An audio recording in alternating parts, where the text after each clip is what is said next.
Final Fantasy has been hand in hand with The Legend of Zelda as one of the longest running grand scale series of games, spanning nearly 40 years. Jumping into the first entry, I was eager to discover the origins of one of gaming's most iconic franchises. This review focuses on the Pixel Remaster version, though I will also be discussing some of the aspects of the original. I've also adjusted my scoring metrics, adding another category, music and sound design. With that addition, the scoring method is based on 6 different factors: gameplay, story, art, game design, music design, and vibe, with scores out of 100. The 6 categories will be averaged, at which point I will bring in the X Factor score, which can boost the overall score by up to 10 points.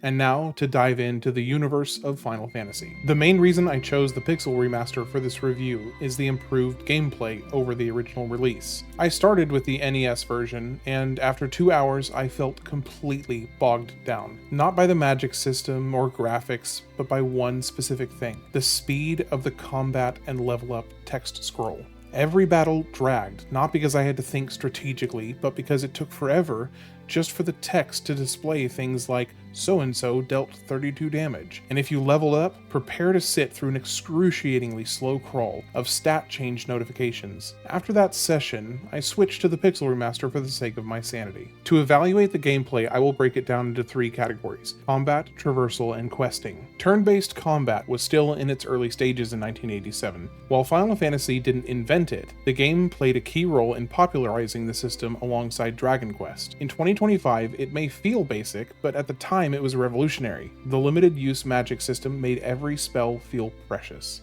In my playthrough, I barely used magic because I was always saving it just in case. Still, the combat was intuitive, giving you freedom without holding your hand. I love how you can change your party's class setup at the start of the game. Different configurations would drastically change your combat experience, and gave the game strong replayability. As for traveling the world, it felt incredible. For a 1987 game, the scale of the map is impressive.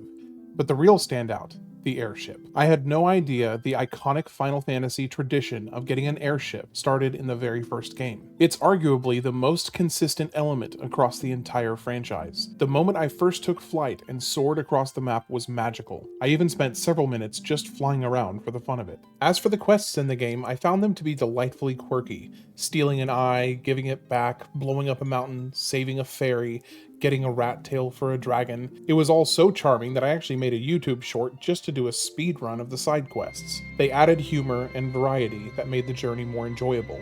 Overall, I'm giving the gameplay of Final Fantasy an 81. The combat loses points for being rudimentary by today's standards, but the freedom of traversal, especially the airship, helped to make up for it. Moving into the story, I found it to be fairly straightforward but decently fleshed out, with one major exception I'll get to in a moment. The world is built around 4 elemental crystals that are slowly losing their light. When each one fades, the civilization tied to that element collapses. The wind crystal went dark 400 years ago, leading to the downfall of the technologically advanced Lufenian people, creators of the airship. Then, 200 years later, the water crystal followed, dooming an ocean-based society. Now in the present, the fire and earth crystals are fading, and the world is unraveling. You begin the game by rescuing a kidnapped princess from the knight Garland. In return, the king rebuilds a bridge, giving you access to the rest of the world. As the Warriors of Light, bearing the 4 crystals, your mission is to restore them. This involves defeating the 4 elemental fiends, each tied to a different crystal. This is your warning to skip ahead if you want to avoid spoilers.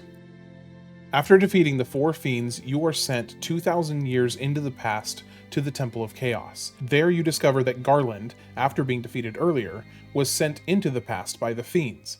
In doing so, he transformed into the Archdemon of Chaos, and created a time loop by sending the fiends into the future to kickstart the whole cycle again. You defeat Chaos and break the loop. Everything up to the Garland twist made sense to me, but the time loop reveal felt like it came out of nowhere. There was no build-up or foreshadowing as far as I can recall. Don't get me wrong, fighting Chaos, this borderline eldritch horror, was awesome, but from a storytelling standpoint, it didn't quite add up. Overall, I'd rate the story a 73, somewhere between fine and good.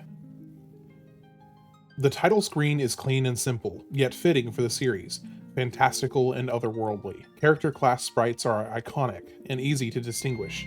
You'd never confuse a white mage for a black mage, or a warrior for a thief. This holds true even after the class upgrades. The design for the enemy sprites were also very well done, with a standout being the final boss, which had a great and intimidating presence. The world's aesthetic is simple but pleasant. If this were the original release, I'd give it major credit for being ahead of its time, especially when compared to something like Dragon Quest, which looked archaic by comparison. But since this is the 2021 Pixel Remaster, the visuals now feel more in line with, or maybe even slightly below, other JRPGs from the past decade. It's a tough but fair comparison. While the remaster is a huge step up from the original, and the original was excellent for its time, modern expectations are higher. There are exceptions. The spell animations are a standout. Each one is well crafted, flashy, and satisfying to watch. I also appreciated the bridge crossing cutscene after rescuing Princess Sarah.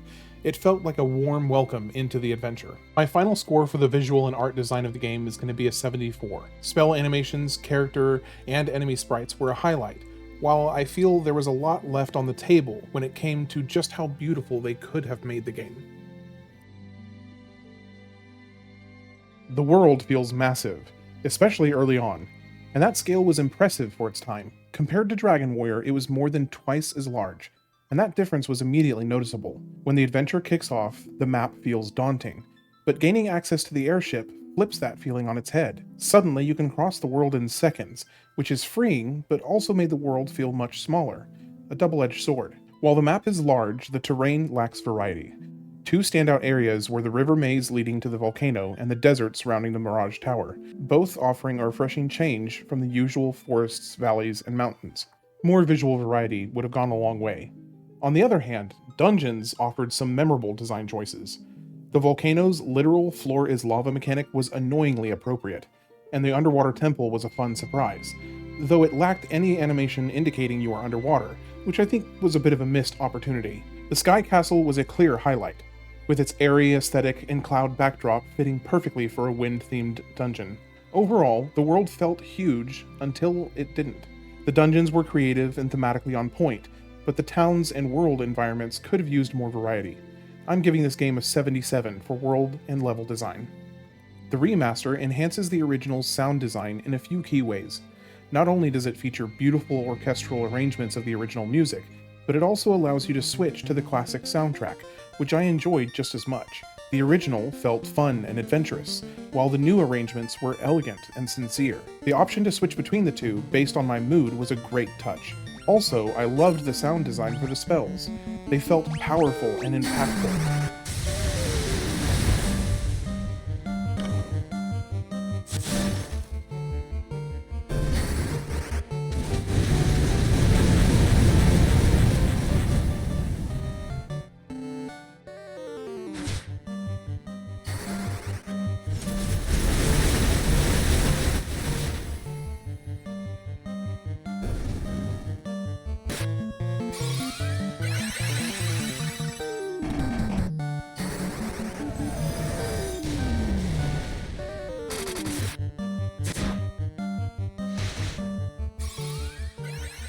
Some dungeon tracks brought fresh atmospheres.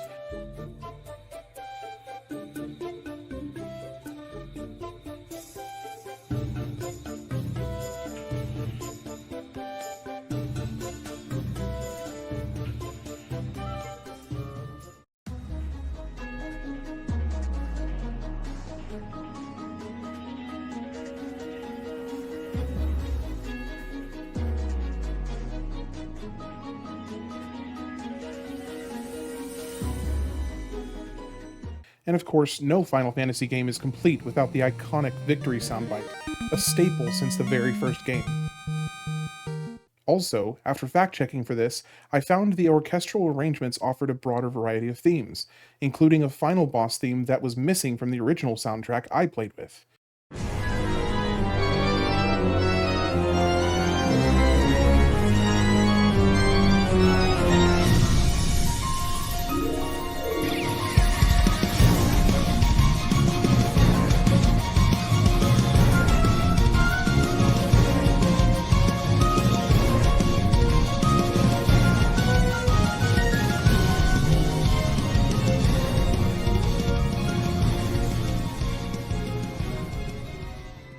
Overall, with the knowledge of the final boss theme, I am giving the sound design an 86. Now, as for the vibe, this one is probably going to get me some hate. I expected a massive rush of wonder stepping into the first entry of a franchise I've loved since playing Final Fantasy IX as a kid. but to my surprise, it wasn't as strong as I anticipated. The feeling was still there, just milder. There's definitely a sense of grand exploration, especially when you get the airship. I loved seeing the origins of Vivi's sprite design, and to experience the classic Final Fantasy twist with a godlike enemy to cap the game off. However, I do think there is one massive thing missing that is driving my score for the vibe a lot lower than I would have thought before writing this. What's missing is a through line to the rest of the franchise. This is such a huge double-edged sword for the whole franchise. On the one hand, you can have isolated, bottled games that can tell an entirely new and fresh story without having to stand on the shoulders of their predecessors. But you also have to restart your interest for the cast of characters with each game since none of them are the same. The closest thing that you have to a commonality between the series is the use of airships, which, while awesome, are not an emotionally driving element to the game. If there was something to hold on to as an anchor point for the series to help you carry over your investment from one game to the next, I think it would have been a very different feel for me. With other franchises, I had this "so this is where the grand story all started" feeling, while this gave me a "so this is where the franchise started" feeling. I hope that makes sense.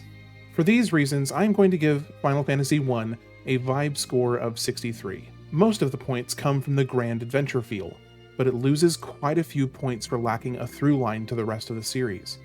I understand if others feel differently, and maybe prefer isolated stories that don't connect, but that is how I felt about it. Now, if you've been keeping track, then that brings the final score to a 75.67. Now let's talk about the X Factor. I will be giving this an X Factor score of 4 out of 10, bringing the total to 79.67, largely for some of the same reasons mentioned in the vibe section, and also for the reason that JRPGs in this same format, more or less, are still being made, many each year, and to compare a remaster from 2021 to all of the similar games coming out each year, it just didn't feel quite as special to me, which is admittedly kind of unfair as it was incredibly special when it was originally released. Sadly, I did not get to play it at the time of release. I fully expect I would feel differently if I had, but I have to approach it in the way that I experienced it, and not conjure a fictitious ideal I will never get to live.